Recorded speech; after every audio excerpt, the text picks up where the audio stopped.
आपली मेजवानीमध्ये आपलं खूप खूप मनापासून स्वागत आहे। तर आपण आजची रेसिपी आहे तांदळाची खीर। तर ते बघूया आपण कशी करूया।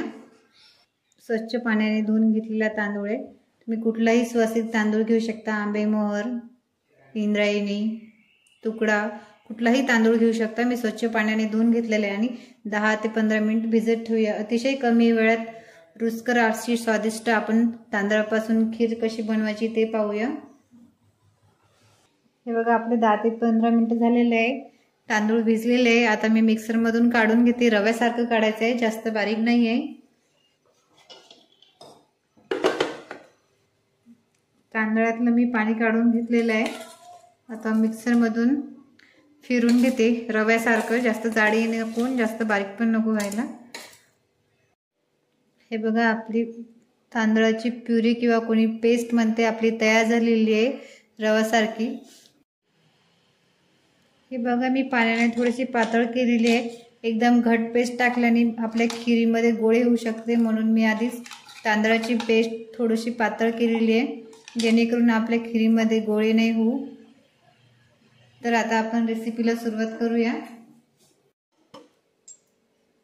मी 1 चमचा तूप टाकलेलं आहे। तूप गरम झालेलं आहे आणि हे सुका मेवा आहे, मी तुपामध्ये फ्राय करते। हे आपला सुका मेवा छान तुपामध्ये फ्राय झालेला आहे। आता मी 1 लिटर दूध ऍड करते याच्यामध्ये।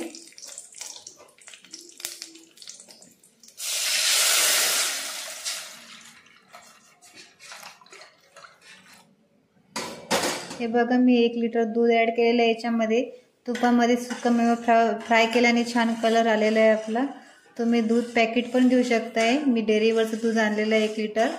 याच्यामध्ये चमचा फिरवते, याला छान उकळी येऊ देऊया आणि नंतर आपली तांदळाची प्युरी याच्यामध्ये ऍड करूया। हे बघा दुधाला उकळी आलेली आहे। आता आपली तांदळाची बारीक केलेली प्युरी आपण याच्यामध्ये ऍड करूया।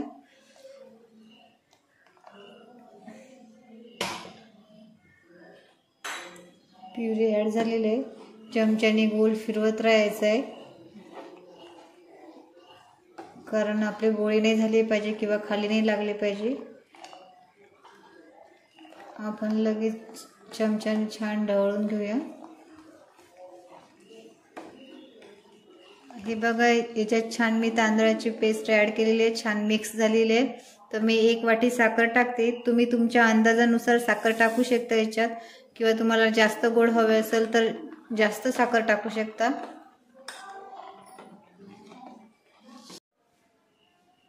एक चम्मच मी विलायची पूड टाकते याच्यात, याने छान सुगंध येईल आपल्या खीरला।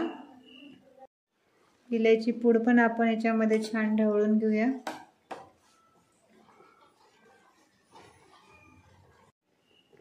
मी 2-3 काड्या केशरच्या टाकते, याने छान खीरीला कलर येईल।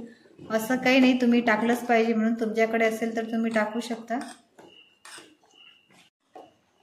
ही बघा आपली खीर तयार झालेली आहे। आता मी एका बाउलमध्ये काढून घेते। हे बघा आपली अशा प्रकारे पूर्णपणे खीर तयार झालेली आहे। तुम्ही अशा टम्म फुगलेल्या गरम पुरी सोबत खीर खाऊ शकता किंवा फ्रीजमध्ये ठेवून सर्व करू शकता। तर आमच्या यूट्यूब चॅनलवर तुम्ही नवीन असाल तर नवनवीन अशा झणझणीत आणि चमचमीत रेसिपी पाहण्यासाठी तुम्ही नक्की सबस्क्राईब करा आणि लाईक करा, शेअर करा। धन्यवाद।